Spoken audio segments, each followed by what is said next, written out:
Hey everyone, welcome back to Phantom Whispers. Tonight, we're exploring one of China's most mysterious and controversial traditions, ghost marriage, or as it's known in Mandarin, Minghun. This is the practice of arranging a marriage between deceased individuals, or sometimes even between a living person and someone who has died, to ensure the dead aren't lonely in the afterlife. It sounds like something from ancient history, but ghost marriages still happen today, especially in rural China and Taiwan. The practice has led to grave robberies, family disputes, and in some cases, encounters that defy rational explanation. After I tell you these three stories, I'll explain the cultural beliefs behind Minghun and why families continue this tradition despite modern laws against it. So stay with me until the end. Let's call him Wei. He was the only son of the Chen family, farmers who worked a small plot of land in the mountains of Shaanxi province. Wei was 26 years old when he died in a motorcycle accident on the winding mountain roads near his village.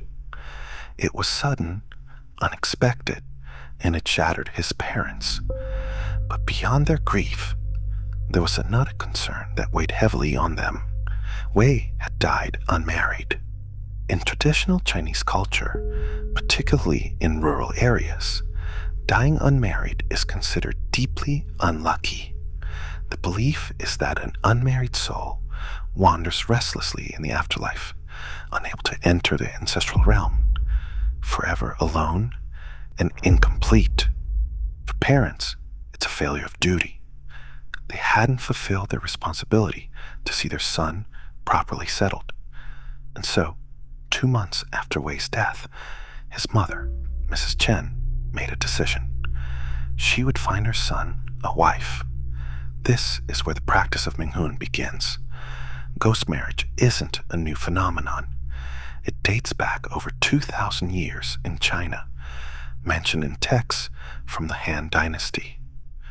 Traditionally, families would arrange marriages between their deceased children, often matching a young man who died before marriage with a young woman in the same situation. The families would perform a wedding ceremony, complete with rituals, offerings, and the joining of the two names on ancestral tablets. The deceased would be buried together, or their tablets placed side by side in the family shrine. In this way, both souls would have companionship in the afterlife, and both families would have fulfilled their duties. Mrs. Chen began quietly asking around the village and neighboring towns. She needed to find a family with a deceased daughter, someone who had also died unmarried and around Wei's age. It took 3 months, but eventually she found what she was looking for. A family in a village 30 kilometers away had lost their daughter, Xiao Mei, in a factory accident 2 years earlier. She had been 24. The family had been looking for a match for her as well. The two families met. They discussed the terms. The Chen family would pay a bride price, just as in a traditional wedding, though the amount was negotiated differently.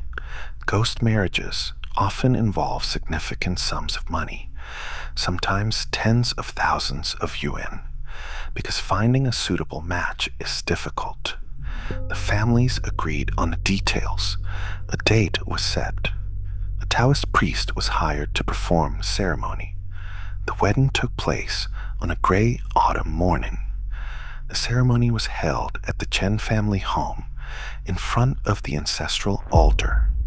Red fabric, the color of celebration in Chinese culture, draped the room, though the atmosphere was anything but joyful. 2 wooden tablets were placed on the altar, one representing Wei, the other representing Xiao Mei. Offerings of fruit, wine, and incense were arranged. Paper money was burned. The priest chanted prayers, calling on the spirits of the deceased to recognize their union. Mrs. Chen wept throughout the ceremony, not from sadness, she would later say, but from relief. Her son would not be alone. The marriage was official in the eyes of the ancestors. Xiaomei's family received the bride price. The tablets were placed together in the Chen family shrine. And that, Mrs. Chen thought, was the end of it. But 3 nights after the ceremony, something happened that changed everything. Mrs. Chen was alone in the house.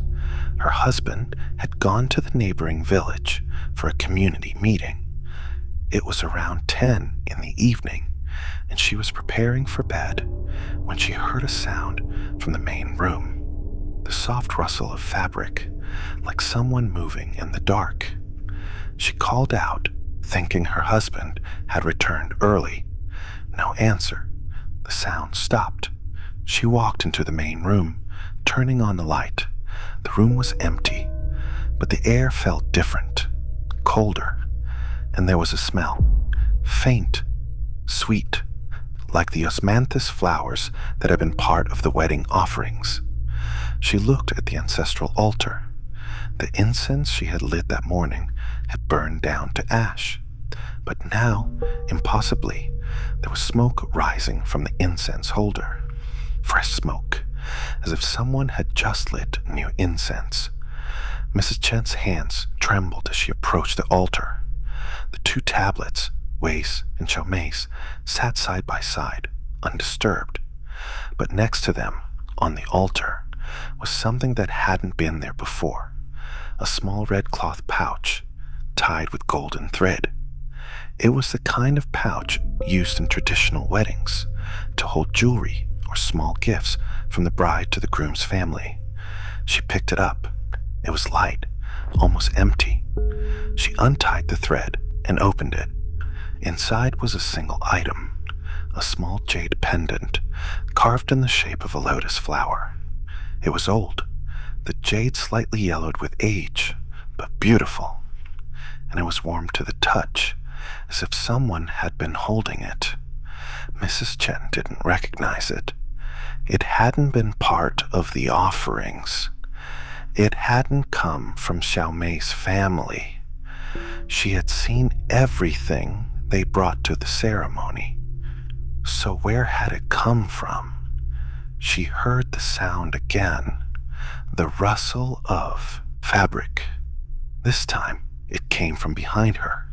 She turned, her heart pounding, and there, standing in the doorway to the main room, was a young woman. She was dressed in a traditional Ri wedding gown, the kind worn by brides in rural China. Her hair was arranged in an elaborate style, adorned with golden hairpins. Her face was pale, serene, beautiful. She was looking directly at Mrs. Chen. Mrs. Chen couldn't speak, couldn't move. The woman smiled, a gentle, almost shy smile, and then she spoke. Her voice was soft, barely above a whisper, but clear. "Thank you," she said, "for giving me a home." Mrs. Chen blinked, and the woman was gone, just gone. The doorway was empty. The room was silent, but the jade pendant in Mrs. Chen's hand was still warm. The next morning, Mrs. Chen called Xiaomei's family. She described the pendant. There was a long silence on the other end of the line. Then Xiaomei's mother began to cry. The pendant, she said, had belonged to Xiaomei. It had been her favorite piece of jewelry, a gift from her grandmother.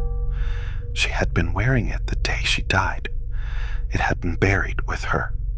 Mrs. Chen went to the cemetery where Xiaomei was buried. The grave was undisturbed. The earth hadn't been touched, but somehow the pendant had left the grave and appeared on the altar. Xiaomei's family took it as a sign. Their daughter was happy. She had accepted the marriage. She was at peace to this day. Mrs. Chen maintains the altar with offerings every week. She speaks to both Wei in Xiaomei as if they were living in the house with her. And sometimes, late at night, she smells osmanthus flowers, even though none grow near her home. She hears the soft rustle of fabric in the main room, and she feels, she says, that her son is no longer alone. That story, as unsettling as it might seem, is considered a successful ghost marriage. Both families were willing. Both spirits appeared to accept the union, and peace was achieved. But not all ghost marriages end so peacefully. Sometimes the living are forced into these arrangements, and when that happens, the consequences can be far more disturbing. Our next story comes from Taiwan, where a young woman found herself trapped in a marriage she never agreed to, with a man who had been dead for 3 years. Let's call her Meiling. She was 29 years old, working as a teacher in Tainan, Taiwan's oldest city. She came from a rural family. Her parents were traditional, religious, deeply rooted in the customs and beliefs of their ancestors. Meiling, on the other hand, had moved to the city for university and considered herself modern, progressive, removed from what she saw as outdated superstitions. But in the summer of 2017, her family's traditions would drag her into a nightmare she couldn't escape. It started with her father's illness. He had been diagnosed with late-stage liver cancer, and the doctors gave him months to live. The family was devastated, but Meiling's mother, desperate to help her husband, turned to a local temple medium, a woman who claimed to communicate with spirits and deities. The medium performed a ritual, went into a trance, and delivered a message that would change Meiling's life. The illness, the medium said, was a curse. It had been brought on by a restless spirit, a young man from a neighboring village who had died 3 years earlier in a car accident. He had been engaged to a woman from Meiling's extended family, but the engagement had been broken off after his death. His spirit, the medium claimed, was angry. He was wandering, alone, and his anger was manifesting as illness in Meiling's father. There was only one way to appease him. Someone from the family had to marry him, a ghost marriage, and the medium had identified the bride, Meiling. Meiling refused. Absolutely not. She had a career, a life, plans for the future. She wasn't going to participate in some archaic ritual, especially not one that involved marrying a dead man. But her mother begged. Her father, weak and in pain, asked her to consider it. The extended family pressured her. And then the offer came. The dead man's family would pay a substantial sum of money, enough to cover her father's medical bills and more, enough to ease the family's financial burden. Meiling felt trapped. She loved her father. She didn't want him to suffer, and the pressure from her family, and the guilt, the constant pleading, it wore her down. Finally, against every instinct, she agreed, but only, she told herself, as a formality. She would go through the motions, let them have their ceremony, take the money, and then move on with her life. It didn't mean anything. It was just paper, just ritual. It wasn't real. The wedding was arranged quickly. It took place at the dead man's family home, a traditional Taiwanese house in a small village outside Tainan. The ceremony was strange, uncomfortable. There was no groom, of course, just a wooden tablet with his name carved into it, and a photograph of him placed on a red cloth. Meiling wore a red wedding dress, as tradition required. She stood next to the tablet and the photograph while a Taoist priest chanted prayers. Incense burned. Offerings were made. Paper money was thrown into a fire. And then it was done. She was married to a ghost. The dead man's family gave her the money. Her family thanked her, told her she had done the right thing, that her father would recover now. Mei Ling took the money, went home, and tried to forget the whole thing. But forgetting, she would learn, was not an option. It started the first night after the ceremony. Mei Ling was back in her apartment in Tainan, alone, trying to sleep. Around midnight, she heard a sound, a soft knocking on her bedroom door. She called out, asking who it was. No answer. The knocking continued. 3 slow, deliberate knocks. She got up, opened the door. The hallway was empty. She went back to bed, telling herself it was nothing, just the building settling, her imagination running wild after the stress of the day. But then she felt it, a weight on the bed, as if someone had sat down next to her. The mattress dipped, the blanket shifted. She turned on the light. No one was there, but the indentation in the mattress was real. Someone or something had been sitting there. The encounters escalated. Over the next few weeks, Mei Ling experienced things she couldn't explain. She would come home to find her apartment rearranged, furniture moved, objects placed in different locations. She would wake up with bruises on her arms, as if someone had grabbed her in her sleep. And worst of all, she began to see him, the man from the photograph. He would appear in mirrors, in reflections, standing behind her. He would be there when she closed her eyes, his face pale and expressionless, staring at her. And sometimes, late at night, she would hear his voice, a whisper, close to her ear, speaking words she couldn't quite understand, but that filled her with dread. Mei Ling tried to rationalize it. Stress, guilt, sleep deprivation. But the experiences were too consistent, too physical. And then, one night, it became undeniable. She woke up to find him standing at the foot of her bed. Not a reflection, not a shadow. Him, solid, real. He was wearing the same clothes from the photograph, a white shirt, dark pants. His skin was gray, lifeless. His eyes were empty, but they were fixed on her. And he spoke. His voice was cold, flat, devoid of emotion. "You're my wife," he said. "You belong to me now." Mei Ling screamed.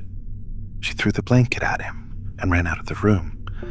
She spent the night at a friend's house, too terrified to go back. But the next night, he was there again. And the night after that, he wasn't going away. The marriage, it seemed, was real to him, and he expected her to fulfill her role. Desperate, Mei Ling went to a temple. She spoke to a different medium, one her friend recommended. This medium listened to her story and confirmed what Mei Ling feared. The ghost marriage had bound her to the spirit. He considered her his wife. And in the spirit world, that bond was as real as any legal contract. Breaking it would require a ritual, a spiritual divorce, but it would be difficult. The spirit would resist, and there was no guarantee it would work. Mei Ling had the ritual performed. It involved offerings, prayers, burning paper divorce documents, and a cleansing ceremony. The medium warned her that the spirit might become angry, that things could get worse before they got better. And she was right. The night after the ritual, Mei Ling's apartment was destroyed. Furniture was overturned. Dishes were smashed.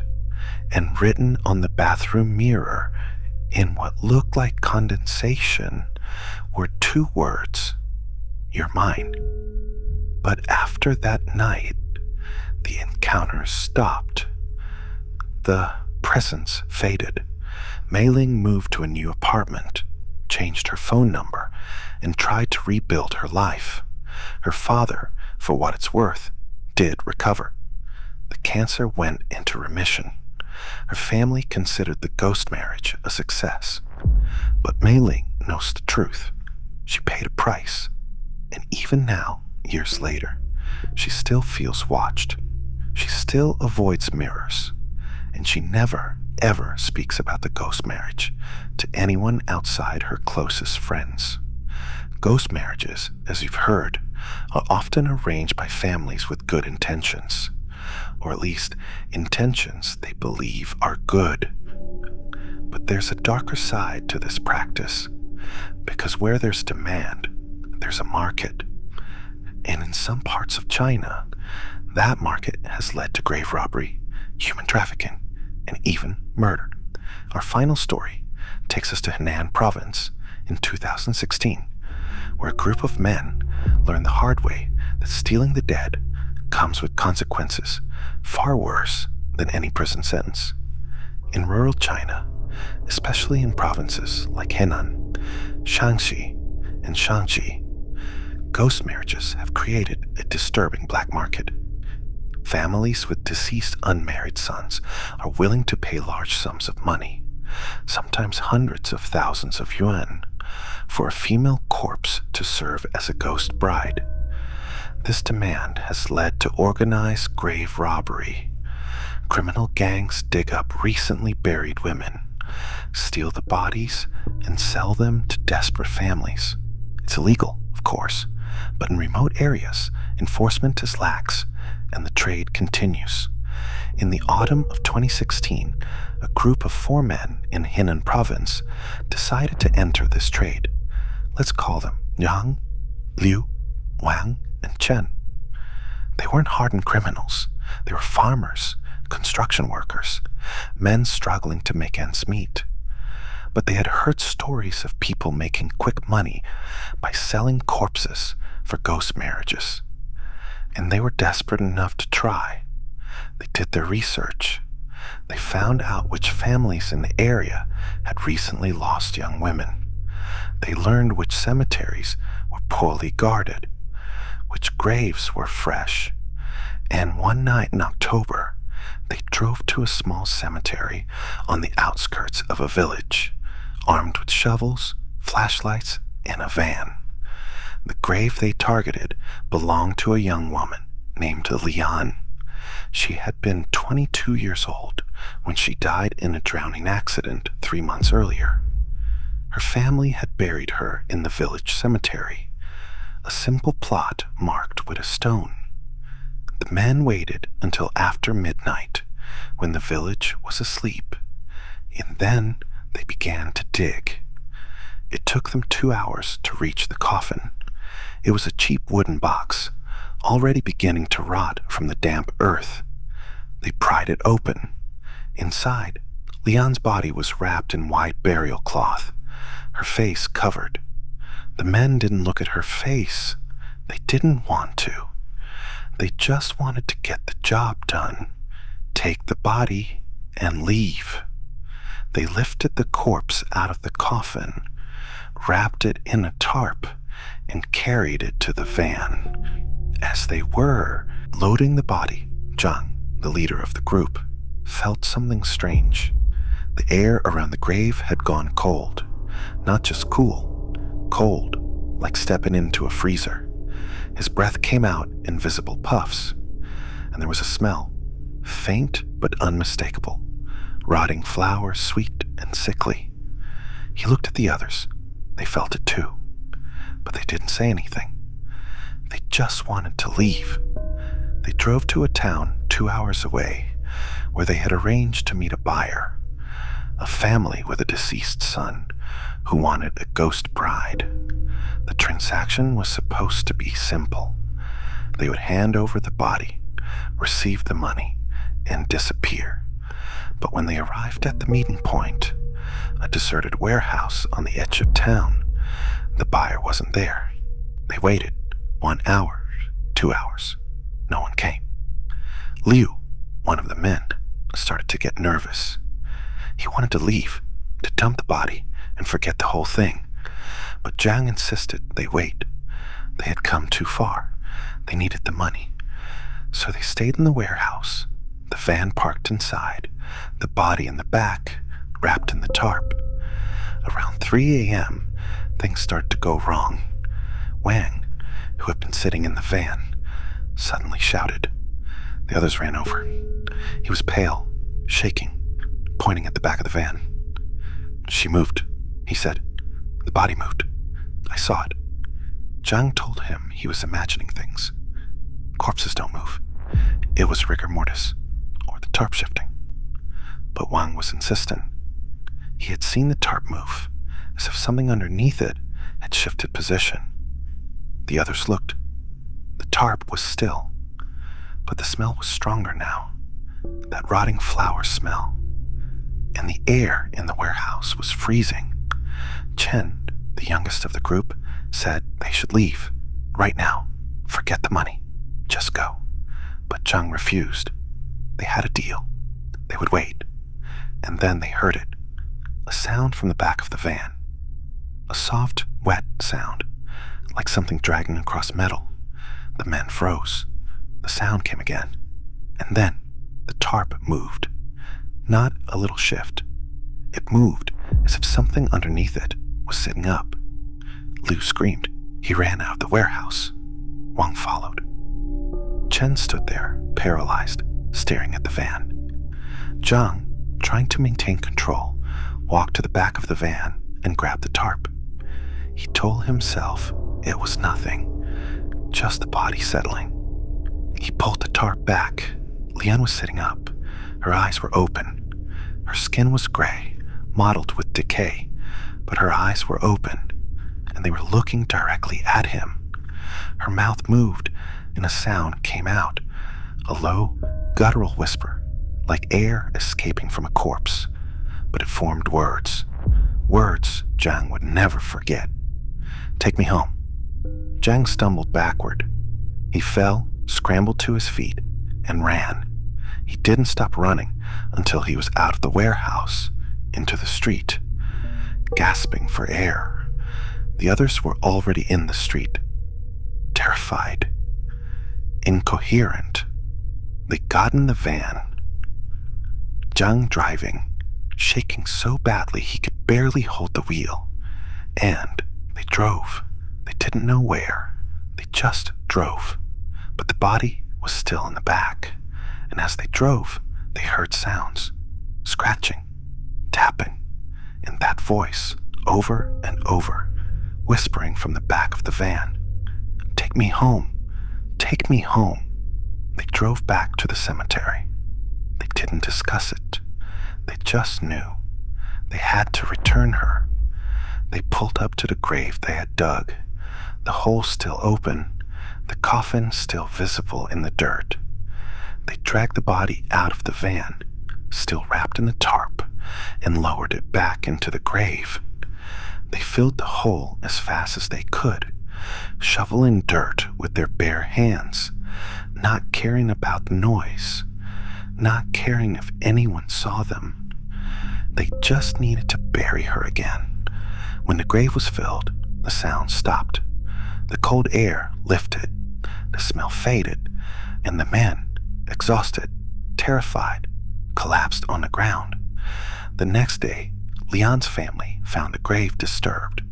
They reported it to the police. The police investigated, but the men were never caught, at least not by the authorities, because within a month, all 4 men were dead. Zhang died first. He was found in his home, hanging from a ceiling beam. The police ruled it suicide, but his family said he had been hearing voices, seeing things, unable to sleep. He kept saying someone was in the house with him, someone who wouldn't leave. Liu died a week later. He drowned in a shallow irrigation ditch near his farm. The water was only a foot deep. The police couldn't explain how he drowned, but his wife said he had been terrified of water since the night in the warehouse. He wouldn't even take a bath, and yet, somehow, he ended up face down in that ditch. Wang died in a car accident. His car veered off the road and crashed into a tree. He was the only one in the car, but witnesses said they saw a figure in the passenger seat just before the crash, a woman in white, her hand on the steering wheel. Chen, the youngest, died last. He had a mental breakdown, was hospitalized, and then, one night, he walked out of the hospital in his pajamas. He was found the next morning in the cemetery, lying on Lian's grave. He was dead. No visible injuries. The doctor said his heart just stopped. Lian's family, when they heard about the deaths, had a monk perform a ritual at her grave. They made offerings, burned incense, and asked for her spirit to be at peace. The grave has never been disturbed since, and locals say that on certain nights you can see a figure in white standing by the grave, watching, awaiting, protecting what's hers. Ghost marriage, or Minghun, has roots in ancient Chinese beliefs about the afterlife and filial piety. In traditional Chinese culture, marriage isn't just a union between two people. It's a union between two families, and it extends into the afterlife.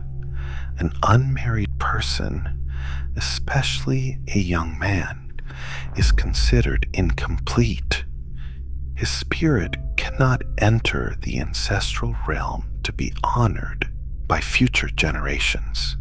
He's stuck, wandering, alone. For parents, this is a failure. They haven't fulfilled their duty to their child. Ghost marriages solve this problem. By arranging a marriage for the deceased, the family ensures their child has a companion in the afterlife. The couple's names are recorded together on ancestral tablets. They're honored together in family rituals. In this way, both families fulfill their obligations, and both spirits can rest in peace. The practice dates back over 2,000 years, mentioned in texts from the Han Dynasty. It was common among nobility and eventually spread to common people. Traditionally, it involved matching two deceased individuals, a young man and a young woman, who both died before marriage. The families would perform a wedding ceremony, and the deceased would be buried together, or their tablets placed side by side. But over time, the practice evolved. In some cases, living women were married to deceased men, often for financial reasons. The dead man's family would pay a bride price, and the living woman would become part of their household, expected to care for the ancestral altar, and sometimes even produce heirs through a surrogate arrangement with a male relative. This version of ghost marriage was more about property and lineage than spiritual peace. In modern China, ghost marriage is technically illegal. The government considers it feudal superstition and has laws against grave robbery and corpse trafficking. But in rural areas, especially in provinces like Shanxi, Henan, and Shanxi, the practice continues. Families still arrange ghost marriages, and where there's demand, there's a black market. Corpses of young women are stolen and sold. In some extreme cases, women have been murdered to provide ghost brides. But beyond the criminal aspect, there's a genuine belief among many families that ghost marriage works. They believe their deceased loved ones are happier, more at peace, and in some cases, like Mrs. Chen's story, there are experiences that suggest the spirits do respond, do accept the union, do find peace. So what do we make of these stories? Are they evidence of the supernatural? Or are they the result of grief, guilt, and cultural conditioning? Mrs. Chen's jade pendant appearing on the altar, was that really Xiaomei's spirit? Or could there be another explanation? Mei Ling's encounters, were they a manifestation of psychological trauma? Or was she truly haunted by the ghost she married? And the grave robbers, did Leon's spirit really exact revenge, or were their deaths a series of tragic coincidences? There's no easy answer, but what's undeniable is that for millions of people in China and Taiwan, ghost marriage is real. It's a living tradition rooted in love, duty, and a belief that death is not the end of relationships. And whether you believe in spirits or not, these stories remind us that the bonds we form in life and in death are powerful, complex, and sometimes impossible to break. What do you think? Is ghost marriage an act of love and duty, or something darker? Could these encounters be real, or are they products of belief and expectation? Let us know in the comments below. And don't forget to subscribe for more true ghost stories from across Asia. Until next time, stay safe and remember, some promises last beyond the grave.